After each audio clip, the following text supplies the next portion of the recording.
Hello, everyone. So, this is another installment in the IsetTheMic series, and today we're going to talk about Come Out As You Are.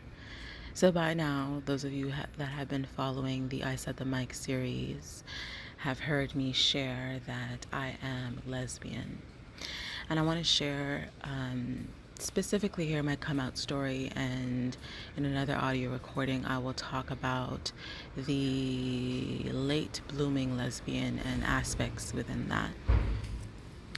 So for me, I remember being a little girl and experiencing attraction to other little girls, and I didn't know really what that meant. My background in culture is Jamaican, and I was born and raised as a Canadian citizen. The Jamaican culture is homo-transphobic, and I've had to grow with hearing a lot about the way that Jamaicans feel towards lesbians, gays, and all of us within the LGBTQIS 2S plus spectrum. And I've obviously not heard anything that was positive or uplifting or left room for me to really express who I was in that space. The thing about it is that I've been having a lot of conversations surrounding this within my Black lesbian community that I am a member of, and just across the board in a lot of Black lesbian spaces in real life and in virtual spaces. And what I can acknowledge about that is that growing up, the images that I saw and the portrayal of Black lesbians were few and far between. And everything I saw was really sexualized. And what I want to make clear as a Black lesbian is that we are not just a monolith in relationship to being lesbian as just being about sex. And so when we don't have representation that shows what it looks like when Black women are loving each other, caring for each other with each other, being compassionate, sweet, loving, all of the things, it doesn't really demonstrate and illustrate what that can actually look like. And I didn't know growing up that I am a demisexual, which means that I'm a person that experiences my attraction first through my emotional connection with someone. I'm also a sapiosexual, which means that I experience my attraction through the mind first. There is the aesthetic attraction that we have been socialized to. So that means we first experience attraction based on what we see. And while I acknowledge that definitely at that time I have primarily been attracted to darker skinned people, the thing that I also noticed is that because of certain trauma that I experienced around women, I never allowed myself to get too close with women in forming those emotional, intellectual bonds. While I have had beautiful relationships and connections and friendships with women and girls when I was younger, I always remember myself holding back because I didn't trust.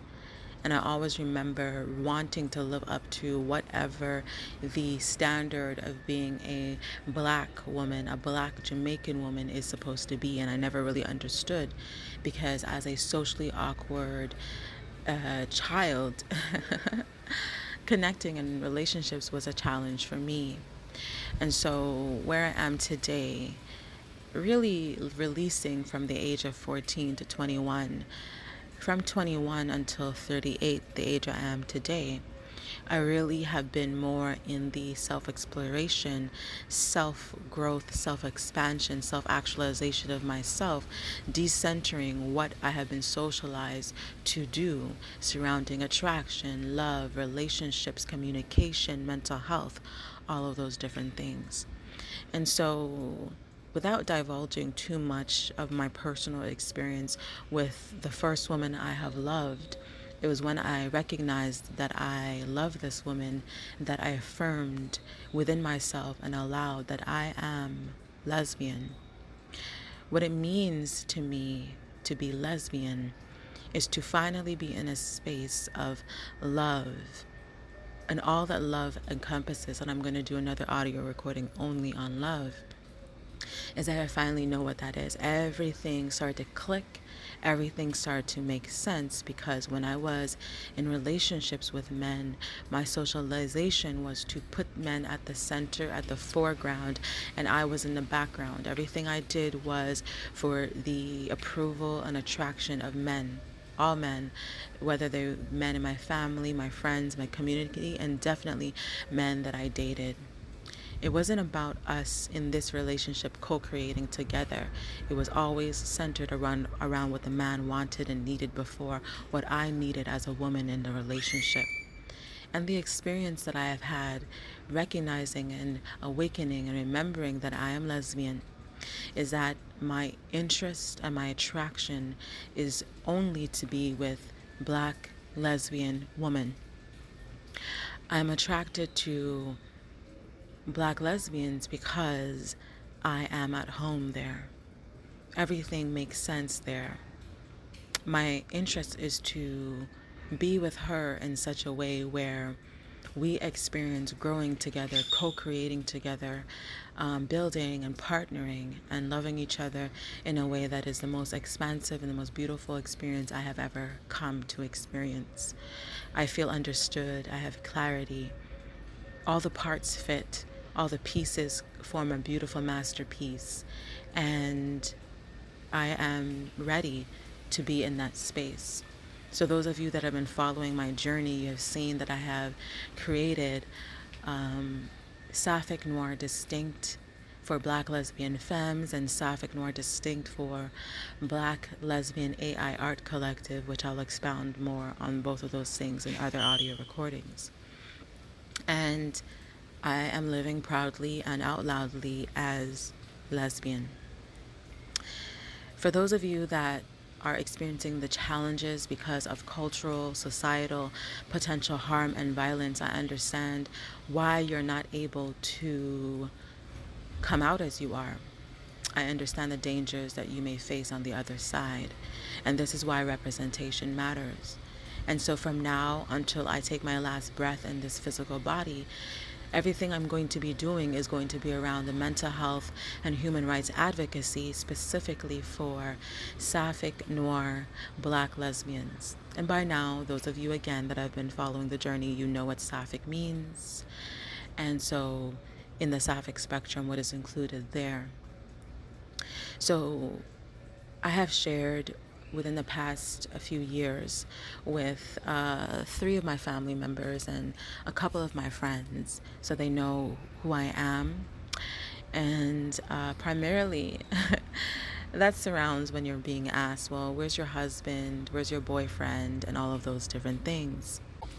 And it's when I have shared, well, there will never be a husband and there will never be a boyfriend because I will have a wife, and I have always been a person that when I dated, I never brought home the person I dated, because unless I knew we were serious and we were going to be going towards marriage, I didn't want to bring anyone home that then my family and friends would become attached to, and then they disappear, and there is no consistency around that. So as always, I really wanted to make this thing short, keep it within 10 minutes. And so I intend that my Come Out As You Are share is enough for those of you who have questions, how did I get there, and all those different things. And I can always do a part 2. But I really want to share, again, without being too personal with how that came about. It really was when I connected with a Black lesbian, and we connected at the demi-sapio level.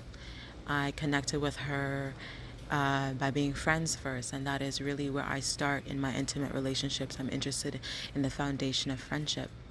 And it was because of that experience with her that I recognized that I am lesbian, and I'm so thankful for that first love of mine as a black lesbian, because it allowed me to really see how I denied and pushed aside all of my feelings that I had when I was a little girl and when I was younger. I never acted on those feelings of mine in a way that was really authentic. Whatever interactions I've had as a little girl with other girls and as a young woman, they were, rooted in shame. They were not rooted in truly being whole and complete and proud. And I no longer want to go forward in that space. The importance of being able to come out as you are is to be able to attune and align with everything that is really created for you. Because ever since I have been able to publicly say this is who I am, I have been in community with beautiful black lesbians who have assisted me in my self-actualization, in which I co-create and collaborate and co-partner in beautiful things. And I will share what does that look like in an upcoming audio recording. So until next time, NeuroDistinct sentient ones, I am Iset, and I set the mic.